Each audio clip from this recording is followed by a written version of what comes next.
Here we have all the same inputs as in the first video, but instead of measuring value creation in dollars, we use equity return multipliers. The fundamental unit of value creation is a deal's gross multiple of invested capital, or the GP or fund's equity value at time 2 divided by the value at time 1. This is a different way to measure equity value changes, but it is a completely valid method that will give you nearly identical results.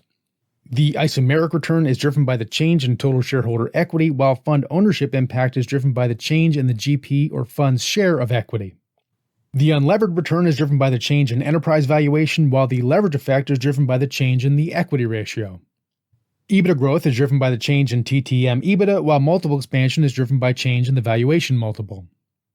Market multiple expansion is driven by change in the market multiple, while intrinsic multiple expansion is driven by change in the company's relative discount or premium to the market valuation. Revenue growth is driven by the change in revenue, while EBITDA margin expansion is driven by change in the EBITDA margin. And addressable market growth is driven by the change in the addressable market, while market share growth is driven by change in the market share. Now, this intuitive pattern breaks for the remaining value drivers because the underlying components are related to one another by addition and subtraction rather than by multiplication and division. But it's not difficult to work with them on an Excel spreadsheet. Gross margin expansion and operating margin reduction are both equal to the EBITDA margin expansion equity return multiplier, but raised to the power of a fraction.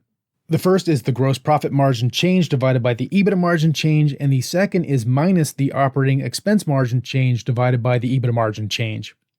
We have a similar setup over here on the right where cash flow generation and gearing are both equal to the leverage effect equity return multiplier raised to the power of a different fraction.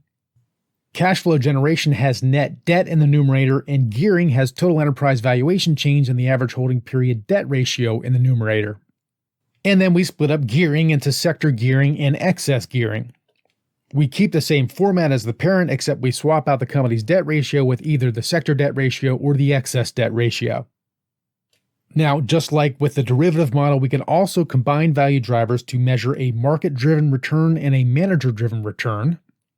The difference is that the value drivers are related to one another with multiplication and division. So the market-driven return would be the product of addressable market growth, market multiple expansion, and sector gearing, and the manager-driven return would be the gross multiple of invested capital divided by this value.